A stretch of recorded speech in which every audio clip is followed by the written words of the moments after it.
నంద్యాల జిల్లా Allagadda rural PS ఎదుట ఉద్రిక్తత వాతావరణం నెలకొంది. ఉద్యోగాలు ఇప్పిస్తామంటూ డబ్బులు కట్టించుకుని మోసం చేసిన వారిపై చర్యలు తీసుకోవాలని దోర్నిపాడు బాధితులు ఆందోళన వ్యక్తం చేస్తున్నారు. Wealth and health finance solutions company పేరిట వసూలు చేసిన డబ్బులు తిరిగి ఇవ్వాలని నిరసన చేశారు. మోసగాళ్లను అరెస్ట్ చేసి కఠినంగా శిక్షించాలంటూ రోడ్డుపై బైఠాయించి ధర్నాకు దిగారు. అయితే ఇదే కేసులో 4 నిందితులను అరెస్ట్ చేసి వసూలు చేసిన డబ్బులతో కొన్న ఆస్తులను సీజ్ కూడా చేశామని ఆళ్లగడ్డ డీఎస్పీ తెలిపారు. ఇక విషయం తెలుసుకున్న ఎమ్మెల్యే భూమా అఖిలప్రియ బాధితులను కలిసి న్యాయం చేస్తామని హామీ ఇచ్చారు. ఎమ్మెల్యే హామీ ఇవ్వడంతో దోర్నిపాడు బాధితులు ధర్నా విరమించుకున్నారు.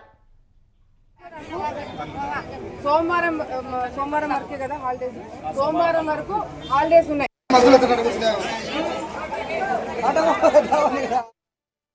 ఏ విధంగా ఇచ్చి ఇరుక్కుపోయి మీరు రిస్క్ తీసుకొని మీరు ఇబ్బందులు పడి ఈ స్థాయికి ఇప్పుడు కూర్చొని మీరు ఇచ్చేస్తున్నారో దానికన్నా పెద్ద రిస్క్ నేను తీసుకుంటున్నా. ఏంది, ఈ మిగతా సగం డబ్బులు రికవరీ కాకపోయినా ఆస్తులలో వాళ్ళు చూపెట్టకపోయినా మిగతా సగం డబ్బులు నేను ఇప్పిస్తానంటున్నా. మీ భారం ఎంత ఉందో దానికి ఎక్కువ భారం నా నెత్తి మీదకి నేను వేసుకుంటున్నా. నా గురించి కూడా మీరు నా మాటకి విలువ ఇవ్వాలా, మీరు అర్థమైందా?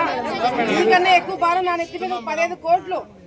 మీరు అందరు కలిసి 35 కోట్లు అంటే 15 కోట్ల అప్పు నేను నా మీదకి వేసుకొని నేను పంచాయతీ పెంచబోతున్నాను. నాకు నా మీద భారం ఎక్కువ ఉంది. ఒక పక్కన నాకు కూడా చెప్తున్నారు చాలా మంది సలహాలు, ఏమని టైం ఇవ్వద్దు, టైం చెప్పకండి మేడం, టైం చెప్పకండి. కానీ నేను మీరంతా